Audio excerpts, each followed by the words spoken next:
अयोध्या स्थित काल गुलालय में आप सबका हार्दिक अभिनंदन है। आज भैरवोपासना के क्रम में मैं काली के भैरव महाकाल भैरव के ऊपर कुछ प्रकाश डालने का प्रयत्न करूंगा। सबसे पहले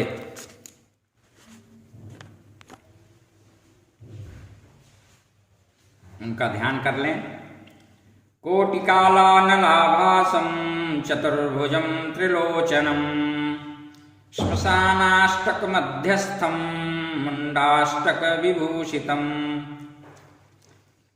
पञ्चप्रेतस्थितं देवं त्रिशूलं डमरुं तथा खड्गचखरपरं चैव वामदक्षिणयो गतः बिभ्रतं सुन्दरं देहं श्मशानभस्मविभूषितं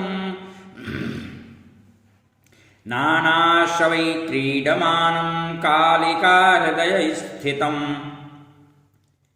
लालयन्तं व्रतासक्तं घोरचुम्बनतत्परं गृध्रगोमायुसंयुक्तं भैरवीगणसंयुतं जटापटलशोभाढ्यं सर्वशून्यालयस्थितं सर्वशून्यं मुंडभूषं प्रसन्नवदनं शिवम्।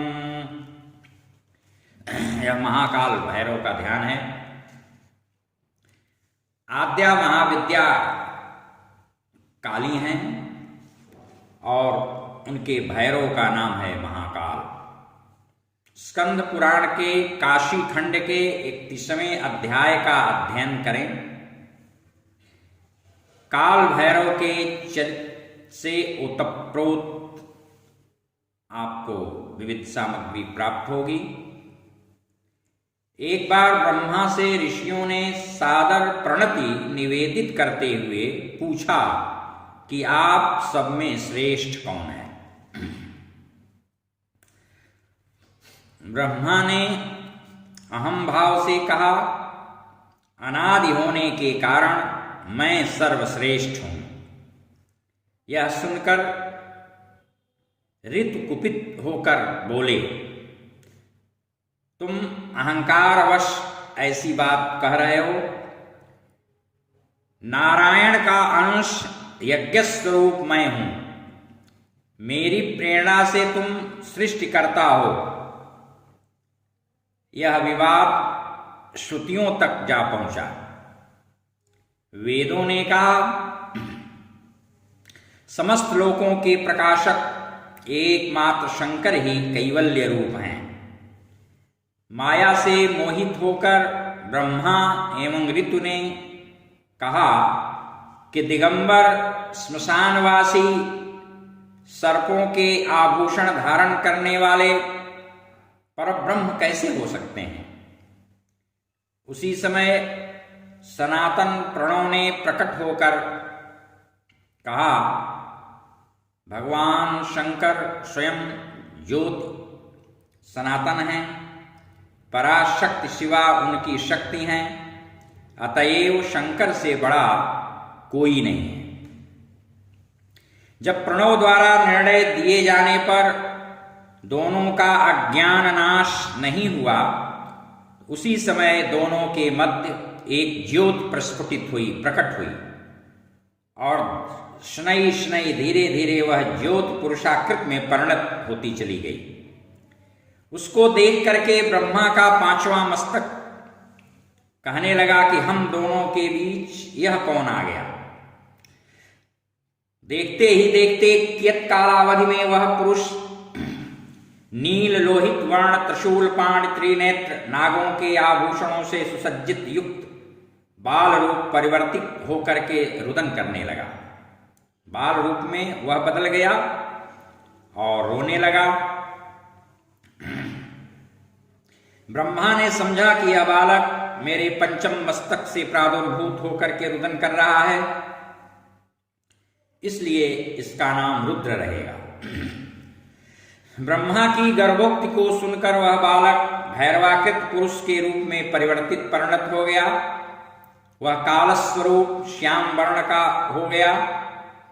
संपूर्ण विश्व का पालन पोषण करने की शक्ति सामर्थ्य उसमें विद्यमान थी, अतः उसका नाम भैरव प्रसिद्ध हुआ। ब्रह्मा ने कहा, तुमसे काल भी भयभीत होगा, इसलिए तुम्हारा नाम काल भैरव होगा। ब्रह्मा के वरों को ग्रहण करके तत्क्षण वह अपने वाम हस्त की कनिष्ठिका के नख से ब्रह्मा का 5वां शिरच्छेद कर दिया, उनके 5वें सिर को काट दिया और कहा, हे ब्रह्मा, आपके 5वें मुंड ने शिव निंदा की थी, उसे मैंने काट कर दंडित कर दिया है। 5वां सिर कर्तन के पश्चात ब्रह्मा को यथार्थ ज्ञान हुआ कि शिव ही सर्वश्रेष्ठ हैं, सबके आदि कारण स्वरूप परब्रह्म शिव ही हैं। तब वे भयभीत होकर शिवस्तुत करने लगे। प्रमन प्रसन्न शिव ने उन्हें अभयदान प्रदान किया और भैरव को आज्ञा दी कि तुम लोक प्रदर्शन हेतु इस कटे हुए ब्रह्मा के मुंड को लेकर भिक्षा याचन करते हुए लोक भ्रमण करो। इस प्रकार ब्रह्म हत्या के पाप का प्रायश्चित करो। यह कहकर शिव ने ब्रह्म हत्या नामक एक कन्या को प्रादुर्भूत किया और कहा कि हे ब्रह्म हत्ये, जब तक भैरव काशीपुरी नहीं पहुंचे तब तक तुम उनका पीछा करती रहो। तुम सर्वत्र प्रवेश करने में समर्थ रहोगी, केवल काशीपुरी में प्रवेश नहीं कर पाओगी। तब कपाल मुंडधारी भैरव ब्रह्म हत्या से विमुक्ति हेतु त्रैलोक्य का भ्रमण करने लगे और ब्रह्म हत्या भी उनके पीछे पीछे उनका अनुगमन करती हुई चल रही थी। इस प्रकार त्रैलोक्य के तीर्थों का भ्रमण करते हुए परम पवित्र अविमुक्त तीर्थ काशी पहुंचे। यहाँ ब्रह्म हत्या ने उनका पीछा त्याग दिया। उसी समय भैरव के हाथ से सहसा स्वतः ब्रह्मा का सिर छूटकर भूपतित हो गया। जिस स्थान पर वह सिर गिरा वह स्थान का कपाल मोचन के नाम से प्रसिद्ध हुआ। आज भी कपाल मोचन काशी का स्थल है। पश्चात शिव ने भैरव को काशीपुरी का कोतवाल नियुक्त कर दिया।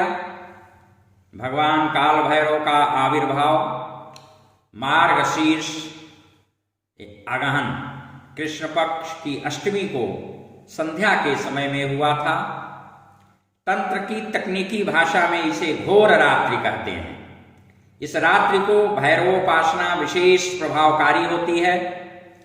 स्कंद पुराण का काल भैरवाष्टक भी अगर उसका पारायण पाठ किया जाए तो बहुत ही प्रभावशाली है। रुद्रयामल महातंत्रोक्त महाकाल भैरव का कवच भी विशेष लाभदायक है। योगिनी तंत्र में परिवर्णित महाकाल भैरव स्तोत्र लघुकाय है, छोटा है लेकिन बहुत ही सुंदर है। उड्डीश तंत्र में और भी अन्यान्य तंत्र ग्रंथों में, मेरु तंत्र में, मंत्र महारणों में महाकाल काल भैरव के अनेक मंत्र प्रयोग प्राप्त होते हैं। इनका एक मारण का प्रयोग है जो कि 31 दिन में शत्रुनाश कर देने में समर्थ है। उसका श्मशान में जप करके चिता की अग्नि में महानिशा काल में हवन किया जाता है, वहीं पर जप किया जाता है। और तमाम अन्य ग्रंथ हैं तंत्र के जिनमें महाकाल भैरव की उपासना परिवर्णित है।